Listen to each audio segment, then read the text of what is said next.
Olá, amiguinhos, tudo bem? Professor Leandro Barros. Hoje vamos fazer uma revisão da nossa atividade e essa atividade, logicamente, servirá como base para a avaliação de vocês, ok? Então, sem mais delongas, vamos ao nosso conteúdo de hoje. Bom, a primeira questão que trata sobre a Grécia Antiga e fala sobre a invasão dos dórios.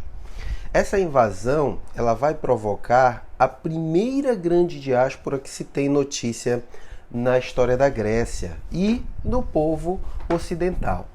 Essa diáspora ela foi provocada graças à invasão dos dórios e isso fez com que houvesse um deslocamento nesse período conhecido como período homérico. Então seria o período pré-homérico. O período homérico é aquele que marca a propagação da cultura grega, né? Que é a cultura que nós bebemos na fonte, né? Que trouxe para a gente os ideais de justiça, democracia, cidadania, não é isso? Então, a primeira diáspora que se tem notícia na história da Grécia Antiga é a diáspora provocada pela invasão dos povos dórios, ok? Então, a primeira questão, letra A. A segunda questão, ela vai falar sobre a organização política das cidades-estados que caracterizavam os povos gregos. Essa organização política dos povos gregos, ela se dá a partir de uma autonomia política. Então, a alternativa correta, letra B. As cidades-estados da Grécia Antiga, elas tinham autonomia política. O que isso quer dizer? Que cada cidade detinha suas características próprias de governo, de gestão, de gerenciamento social.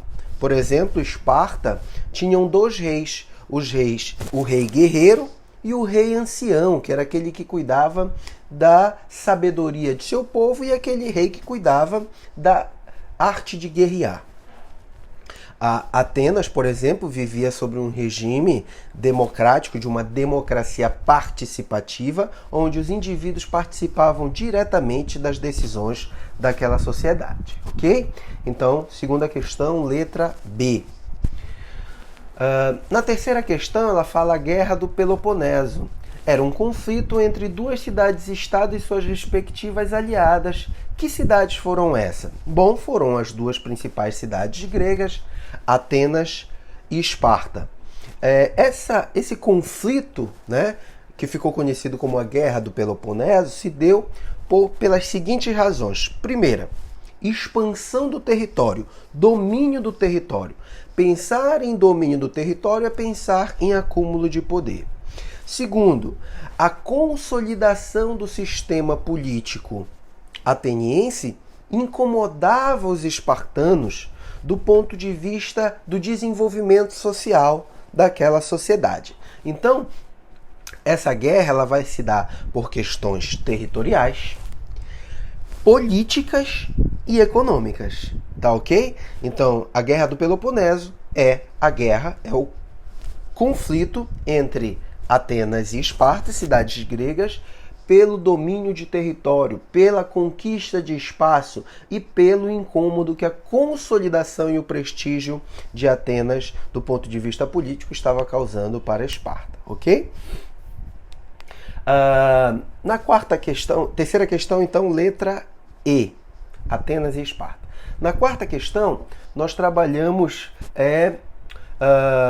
a questão da cidadania. Ela vai falar, precisamente para assegurar o reino da igualdade, para permitir que os mais humildes cidadãos assumam uma parte legítima na vida política, que o Estado concede uma remuneração àqueles que se colocam ao seu serviço, participação nas assembleias. Então, o que o texto vai expressar nesse parágrafo, nesse pequeno excerto, que é uma parte do texto? Excerto, uma parte do texto, ele vai expressar exatamente a preocupação do regime democrático em garantir direitos de igualdade política aos cidadãos atenienses mais pobres. Então, esses cidadãos atenienses, eles iriam receber uma remuneração para que eles pudessem participar mais efetivamente dos processos políticos, garantindo assim uma igualdade, uma cidadania, lembrando que eram vistos como cidadãos gregos, homens nascidos na Grécia e que pudessem participar desses processos políticos. Então, mulheres, escravos e estrangeiros não eram vistos como cidadãos. Então, de fato, a alternativa da quarta questão, letra D. Ok, amiguinhos? Fiquem todos em paz, tenham todos uma boa semana e até a próxima. Tchau, tchau.